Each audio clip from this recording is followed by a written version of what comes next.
সুপ্রিয় দর্শক, আসসালামু আলাইকুম। আমি গতকালই একটা ভিডিওতে বলেছিলাম গোপালগঞ্জে একটা সংঘাত অনিবার্য। যেভাবেই দুই পক্ষ একে অপরকে হুমকি দিচ্ছে, হঠাৎ করে এনসিপির পদযাত্রা হয়ে গেল লং মার্চ টু গোপালগঞ্জ, এবং নিষিদ্ধ আওয়ামী লীগের নেতাকর্মীদের দিক থেকে এটা প্রতিহত করার ঘোষণা দেওয়া হইল। আমরা সর্বশেষ সংঘর্ষ দেখলাম, কিন্তু এই সংঘর্ষের পরিণতিটা কি হতে যাচ্ছে, এটাই সবচেয়ে ইন্টারেস্টিং এবং দুঃখজনক বিষয় হতে যাচ্ছে আওয়ামী লীগের জন্য। কেননা এই সংঘর্ষের ফলে গোপালগঞ্জে সেনাবাহিনী, পুলিশ, বিজিবি সবাই মাঠে নেমেছে এবং আওয়ামী লীগের নেতাকর্মীদেরকে বেদম পিটিয়েছে। অনেকেই বলছেন, অনেকেই হতাহত হয়েছে। এখন পর্যন্ত কনস্ট্রাকটিভ কোনো তথ্য পাওয়া যায়নি, পেলে আমি আপনাদেরকে জানাবো। তবে এই ঘটনার মধ্য দিয়ে দুইটা জিনিস ঘটতে যাচ্ছে মোটামুটি স্পষ্ট। এনসিপির যেসব ছাত্র সংগঠন বা তাদের ভাতৃপ্রতিম যেসব ছাত্র সংগঠন রয়েছে, যেমন ধরেন যে বৈষম্য বিরোধী ছাত্র আন্দোলন, তাদের অঙ্গ সংগঠন জাতীয় যুব শক্তি, এরা সবাই ব্লকেট কর্মসূচি দিয়েছে। খুবই ইন্টারেস্টিং, সার্জিস আলম বলেছেন যে মুজিববাদের একেবারে নিঃশেষ না করা পর্যন্ত তারা গোপালগঞ্জ থেকে ফিরবেন না।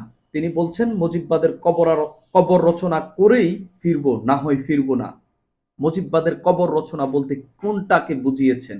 এবং গোপালগঞ্জে বসেই মুজিববাদের কবর রচনা করবেন, তার মানে কি? সেখানে শেখ মুজিবুর রহমানের যে স্মৃতিচিহ্ন রয়েছে, শেখ মুজিবুর রহমানের যে বাড়ি রয়েছে, সেগুলো কি তারা নিঃশেষ করে দেবেন? এমনটাই অনুমান করা হচ্ছে, এমনটাই সন্দেহ করা হচ্ছে। আমি একটু তার একটু যিনি স্ট্যাটাসটা যে দিয়েছেন সেটা একটু পড়ি। গোপালগঞ্জে খুনি হাসিনার দালালেরা আমাদের উপর আক্রমণ করেছে। তিনি দালালেরা বলছেন, দলটির নেতাকর্মীর কথা বলছেন না। পুলিশ দাঁড়িয়ে নাটক দেখেছে, পিছু হটেছে। আমরা যদি এখান থেকে বেঁচে ফিরি তাহলে মুজিববাদের কবর রচনা করেই ফিরবো, না হয় ফিরবো না। ইতিমধ্যেই জানা গেছে, যে তথ্য পাওয়া গেছে, তারা সার্কিট হাউস কিংবা পুলিশ সুপারের কার্যালয়ে আশ্রয় নিয়েছেন এনসিপির নেতাকর্মীরা। কারোই তেমন কোনো ক্ষয়ক্ষতি হয়নি, এটা এখন পর্যন্ত জানা খবর। বাকিটা পরবর্তীতে জানা যাবে। এখন প্রশ্ন হইল, এখানে একটা তাদের গাড়ি বহরকে ঘিরে ধরেছে এবং হামলার চেষ্টা চালানো হয়েছে, হামলা করা হয়েছে। সেই হামলার পর তারা বলছেন মুজিববাদের কবর রচনা করার ঘোষণা দিয়েছেন সার্জিস আলম। অর্থাৎ সেখানে মুজিবের যে স্মৃতিচিহ্ন রয়েছে এগুলো তারা নিঃশেষ করবেন, এবং সন্দেহটা আরো বড় আকারে তৈরি করে দিচ্ছে একজন সাংবাদিকের একটা স্ট্যাটাস।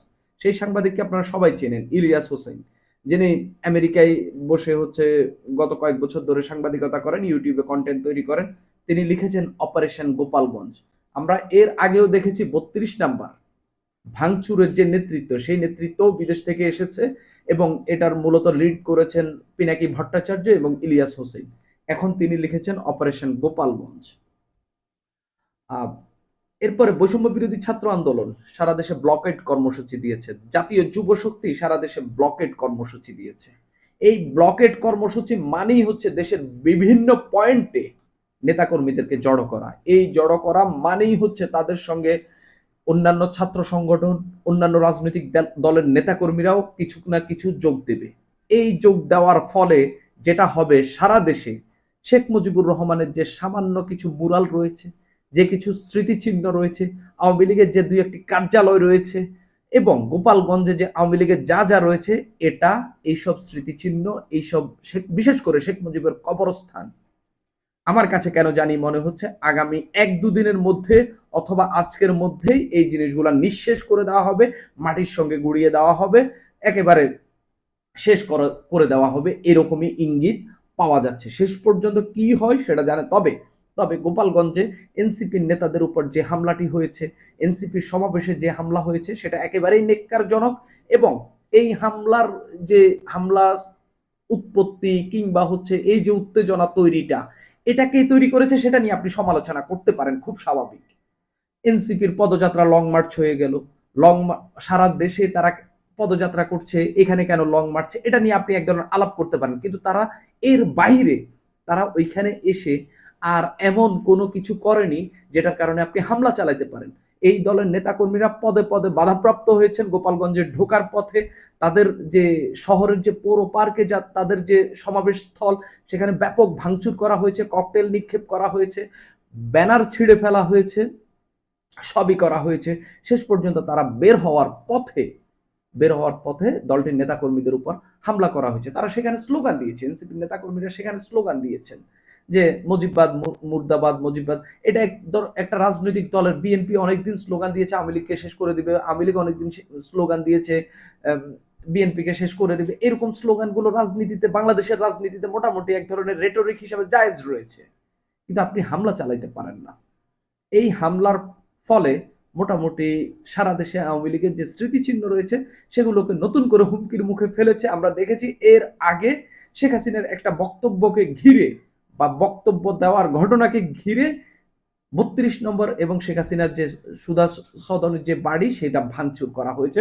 সারা দেশে আওয়ামী লীগ নেতাকর্মীদের বাড়িতে ব্যাপক ভাঙচুর করা হয়েছে। এই হামলার মধ্য দিয়ে আমার কাছে কেন জানি মনে হচ্ছে আবারও যা সামান্যটুকু আওয়ামী লীগের যে স্মৃতিচিহ্ন রয়েছে সব নিঃশেষ করে দেওয়া হবে, এবং পাশাপাশি সারা দেশে আওয়ামী লীগের নেতাকর্মীদের ধরপাকড় আবার বেড়ে যাবে। এতদিন যারা একটু শান্তিমতো সবকিছু গুছিয়ে গাছিয়ে ঘরে ডরে ফিরেছেন, দু একজন জামিন নিয়ে ঘরে ফিরেছেন, দু একজন আত্মগোপন থেকে ঘরে ফিরেছেন, তারা যারা ঘরে ফিরেছেন তাদের নতুন করে অশান্তি তৈরি করলো এই হামলাটি। এখন কথা হইলে আওয়ামী লীগ কি তাহলে কখনো ঘুরে দাঁড়াবে না, মানে অশান্তি তৈরি হবে না সেই জন্য? কিন্তু এটাই মোক্ষম উপলক্ষ নয়। তবে আওয়ামী লীগ গোপালগঞ্জে খুব দৃঢ় প্রতিরোধ করেছে, এবং এই প্রতিরোধ হয়তো আওয়ামী লীগকে একটা দিক বা একটা নিশানা দেখাইতে পারে। সুপ্রিয় দর্শক, আজ এই পর্যন্তই।